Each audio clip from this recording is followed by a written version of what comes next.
السلام عليكم ورحمة الله وبركاته. دمانتي وايدين سلامي وحادي رجاني عمري داير عافيماد وناكسن إيو عبادة سوغن سلام كدب وحان جعليستي مانتينا إدلو وداغو توبان الشيء أو كسابسن حق وحبرشادة إي أخرينتا إلا دهو ديسلكسيا أو ديباتوينك دادك أخريسك ديبو إي كسابسن intaan u gudagalin tobankaas shay insha Allah waxaan idinku codsanayaa in aad la wadaagtaan dadka aad taqaanid ama isleedahay way ka faa'iidi karaan wax inkastoo aan idinku codsanaya haddana inaad saartiin jacayl maadaama jacayl yahay furayaasha ka mid ah furayaasha dunida iyo dadka lagu furo ha iloobin inaad subscribe saartid waayo waxaan soo galiyaa wax isbuuclo ah si aanan u weynin wixii soo kordho aan la wadaago dadka oo isleeyahay waa wax dadka anfici kara fadlan adigoo aad iyo aad u mahadsan ha ka iloowin commentska oo aad ii soo raacinaysid ra'yigaaga wixii tusaale ah wixii aad isleedahay inaad jeceshay inaan ka hadlo ama isleedahay inaan soo baaro ama aad ra'yi ama ra'yigaaga aad oo kooban aad maxay ahayd iigu sheegaysid haddii kale hadday private aad doonaysid inaad ila soo xiriirtid waxaa igala soo xiriiri kartaa shukrim8@hotmail.com waa shukri oo m8@hotmail.com shukrim number 8@hotmail.com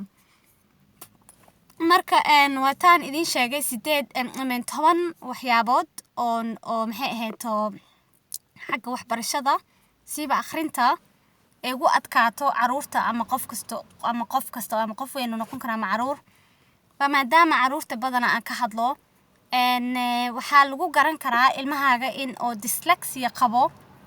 dyslexia waa xanuun oo maxay ahayd oo xagga waxbarashada siba akhrinta soo fog saaro qofka so waxa lagu ogaado waxa way caruurtaada markay yihiin waxaad ka dareemaysaa ilmahaaga inuu ereyada si fiican u dhihi karin pronunciation-ka inuu si sax ugu dhawaaqi karin ereyga mid labaad waxa weeye inuu tartiib u akhriyo oo sida ilmaha oo da'diisa ah ilmahaas ama waqtiga laga rabay ama heerkii laga rabay uu gaarsiinsaneen uu ka yara dabacsan yahay oo uu ka yara dambeeyo oo markaana sidaasna si tartiib wax u akhrinayo taasna waxay noqon kartaa waxyaabaha uga shakin kartid inuu ilmahaaga qabo dyslexia mid saddexaad waxa waaye ilmahaaga waxaa dhibo spelling-ka ereyada marka dhahdid xuruf ugu sheegtid dhahdid xarafkaas qor oo kale ma ku sheegi karo xarfaha uu ka kooban yahay amal name amal marka dhahdid magac qor hadaa dhahdid maxay xarufta ama ereyada uu isdaba marinayaa si toos uma sameyn karo waayo sidaas waa sida ay ku arkaan marka dhahdid example hadda tusaale ahaan name hadaa idin soo qaato kale name wuxuu ka kooban yahay 4 xaraf oo 4taas xaraf hadaa ingiriis ku sheego waa n a m and e so marka waxa laga yaabaa 4taas xaraf inuu ilmaha isdaba mariyo laga yaabo meeshii oo enta laga rabay inuu soo hormarto inuu m soo hormariyo m ka bacdina e-da ku xijiyo hadana enta hadana a-da marka dhahdid maxay aheeto waa isdaba marsay maxaa dhacay marka xiraha ani sana u spelling aqaana marka si kasta u bartid mar walba maskaxdiisa wuxuu arkaa inuu si sax tahay marka tustid kii saxda ahaa adi qortay ama hore u soo saxay markuu isku arko labada wax qaladku uu sameeyay ilmahaas wuxuu dhahaa ani maskaxdeeda laakiin saani ii sheegtay inaan u qoro waa sida saxda ahayd oo maskaxda u sheegay laakiin gacanta wax kale ku qoraya so maskaxda iyo gacanta misla socdaan basically so hadaa taa ku aragtid ilmahaaga waxa uga shakin kartaa dyslexia inuu qabo mid kale waxa waaye xusuusta oo kale ereyada la xasuusanayo iyo waxyaabahaas xoogaa way ku adag tahay amal sheeko hadaa u akhrisid ama maxay ahayd wax oo waxbarasho aad baraysid wax yar kadib wax weydiisid tusaale ahaan hadaa sheeko uga sheekeynaysid story u sheegaysid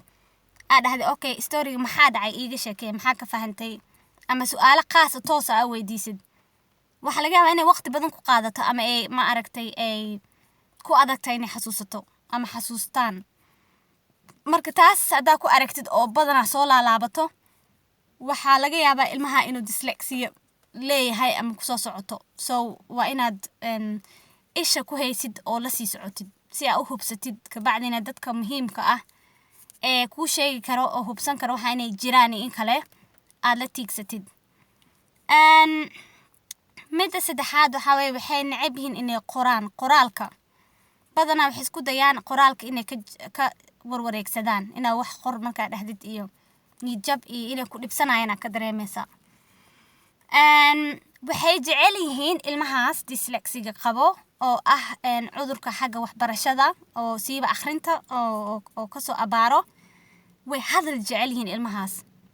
hadalna ma ahane waa ilmo aad u aqli badan oo aad u fikir dheer sida qof weyn oo kale u fakarayo. waxaa moodaa quwadoodii oo dhan meesha akhriska ka dhibaysa inuu hadalka soo aaday. way ra'yi furan yihiin, way ma aragtay they like inay wax active sameeyaan, laakiin hadalka aad u jecel yihiin. hadalkoodana waa hadal sidii oo si fiican iskugu toosan organize ah oo like markaa dhageysanaysa is leedahay wow maasha Allah ilmahan waa ilmo aad u aqli badan. laakiin markii qoraal iyo akhris ay imaado back off ay noqonayaan, dib ay u deganayaan because ma xiiseeyaan qoraalka iyo akhriska. midka toddobaad oo ah waxay jecel yihiin markay wax xasuusanayaan inay wax ku xasuustaan. camal markaa baraysid wax oo kale sida caadiga dadka kale ama caruurta kale u bartid ma u bari kartid. usually waxay sameynayaan waxay u baahan yihiin inay warqadda color ay leedahay, gadaal color waa inay ka leedahay because maskaxdooda siday wax u aragto waa inaad color galisid, waa inaad ku bartid waxyaabo ay taaban karaan. ciidda oo kaleeto aad dhahday xaraf hebel qor ama magacaaga qor, waa meel ciidda inaad samaysaa farta ku taabo. sensory u baahan yihiin inay taabtaan. inaa maxay ahayd kalaro badan isticmaashid sidaas ku xasuusanayaan. laakiin warqad cad iyo qalin madow ama qalin buluug ah ama qalin pencil ah way ku yar adkaanaysaa ilmahaas inay maxay ahayto waxaas bartaan ee wali xusuustaan ee isticmaalaana. marka sidaas darteed sida u baraysid waa inay ka duwanaato waxa isticmaalaysid oo ilmaha kale u isticmaalaysid waa inay ka duwanaadaan 100%. waxaa badanaa ku adag ilmahaas inay raacaan jahada u dirtid oo kale. tusaale ahaan haddaad dhahdid meel hebel meela u tilmaamee toos u bax ama zaani u bax, qofka siduu u yaqaano midig u leexo kow, kadib bidix u leexo, haddana toos u soco ama zaani kadib maxay tahay gadaal u soo noqo. haddaad dhahdid way ku adag tahay informationkaas inay qaataan ma aragtay maxay ahayd xasuustaan waxaas oo dhan. laakiin maxay ahayd tartiib haddaa u bartid color aasi sida u qortid oo kale waxaa laga yaabaa inay keenaan. macnaheeda maaha way ku adag tahay, laakiin macnaheeda maaha ma samayn karo. way samayn karaan laakiin waqtigii dadka kale ku qaadanaya waqti ka badan ay ku qaadanaya iyaka. marka waxaa nooga baahan yahay in anaka ognahay u naxariisan karno una diyaarin karno qaabka ay wax ku baran karaan. midka sagaalaad waxaa waaye maxay tahay imtixaan markii laga qaado imtixaanka ma keenaan natiijo fiican, balse macalinka wuxuu leeyahay wax dhici kara ma ahan because ilmaha marka wareysanaya macalinka ma la hadlayo. su'aal markii afka laga weydiiyo way ka jawaabi karaan sida ugu aqliga badan ugu fiican ay ugu jawaabi karaan. macallimiinta iyo waalidka waxay dhahay no ilmahan ma keeni karaan natiijadan. maxaa dhacay? sababtoo ah ilmahan hadalkooda awoodooda weyn ah. so way xasuustaan wax kasta awoodooda, laakiin hadal ay ku xasuusan karaan. laakiin qoraal oo kaleeta iyo akhris oo kale xoogaa imtixaamada badanaan waxaa lagu qaadaa maho qoraalo iyo akhris. marka taasna haddaa ku aragtid waxaa dhici karo ilmahaas ama qofkaas inuu qabo dyslexic, waa jirada ama xanuunka dadka ka abaara maskaxda ee ku saabsan xagga waxbarashada siiba akhrinta iyo qoraalka. maxay ahayd markaa dhahdid maxay ahayd waxaan way kugu adag tahay oo kale, laakiinse waa samayn kartaa. way jecel yihiin inay wax bartaan, way xiiseynayaan. balse haddii ay ku soo aado qof oo si fiican u dhiirigelinaynin ama qof la soconayn ilmahan waxa uu qabi karo ama ka shakiya xataa oo waxa u baahan yahay u keenaynin like hadda sida ni sheego kale ciid oo kaleeto hadda ilmaha loo keenaynin hadii loo keenaynin coloring pencils hadda haysanin ilmahaas waxyaabo gooni ah oo dhiirigeliyo inuu waxbarashadiisa u sii socoto marka waxa laga yaabaa niyad jab inay ilmaha soo abaarto niyad jab markay soo abaartana inuu ka xiiso dhaco akhrinta iyo qoraalka markaane intay goor tahay waxa kugula talin lahaa hadda waxaas iyo wax la mid ah caruurtaada ku aragtay ama naftaada ku aragtay inaad test ka soo qaadid ilmahaaga deeyihiin oo adiga wadamadan joogtid Europe iyo America ama Western World dhakhtarkaaga way qof ugu horeeya u tagaysid aad dhahaysid ilmaha waxaas uga shakiyay gudbin kartaa ilmaha haddii ay 7 sano ka yar yihiin wadamada Europe siiba Ingiriiska way u diidaan inay test ka qaadaan waxay dhahaan ilmaha ma jeclina label ku sameeyaan inaan magacyo ku dhajino amal inaan dhahno ilmaha waa dyslexic oo kale ama autist ama ADHD inaan dhahno ma rabno ayadoo wixii la gaarin marka taas faa'iidana way leedahay qasaarana way leedahay faa'iidada ay leedahay waxa weeye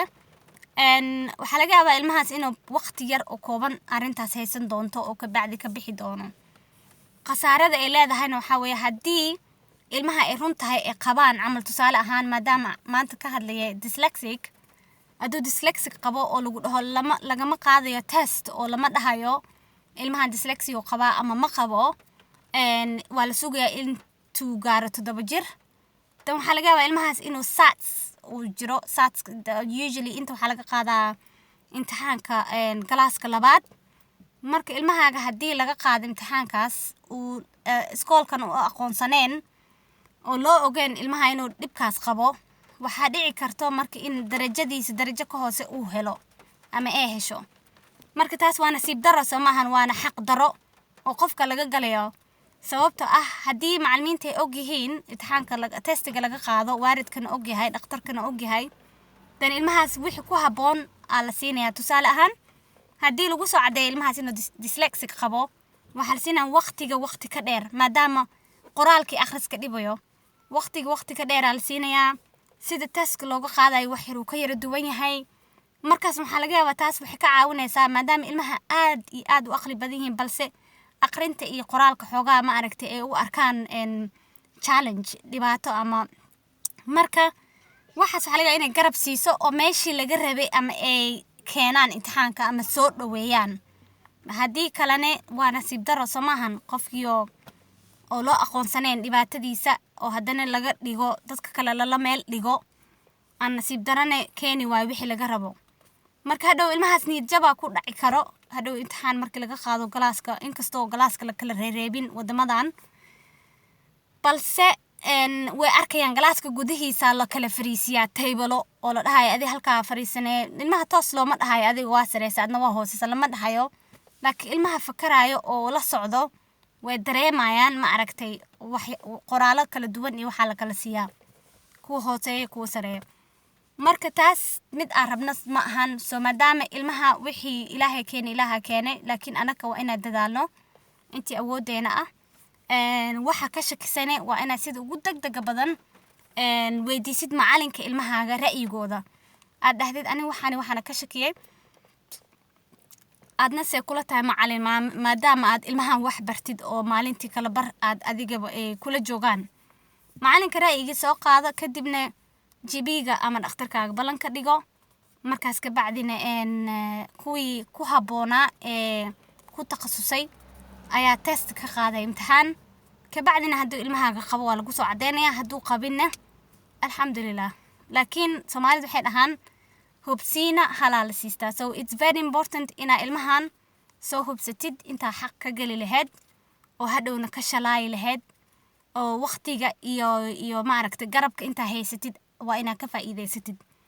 marka intaasaan rabay inaan idin la wadaago I hope inaad wax ka faa'iideen fadlan ila soo socodsiiya sida u aragtaan wixii qaldan aan sheegay shaydaan ka ahaadeen wixii saxneen ilaahay ayaa igu toosiyay dhamaantiin waan salaamay waana mahadsantihiin sida mar walba ii taakuleysaan fadlan emailada ii soo dirteen qaarkiin wali maxay ahayd ma idin soo jawaabin raali noqdaba insha Allah I will marka mar waqti helo waa mahadsantihiin inaad la soo xiriirtiin waa mahadsantihiin insha Allah mar walba maxaa isku dayaa wixii aan isleeyahay wixii sagelinayaan ama weel laga faa'iidi karaa inaad la soo wadaago marka waa mahadsantihiin assalaamu calaykum waraxmatullaahi wabarakaatuh waa sidaas ii nabadgelyo iyo maalin dambe xiiso leh insha Allah haddii eebaha awoodda la idmo assalaamu calaykum waraxmatullaahi wabarakaatuh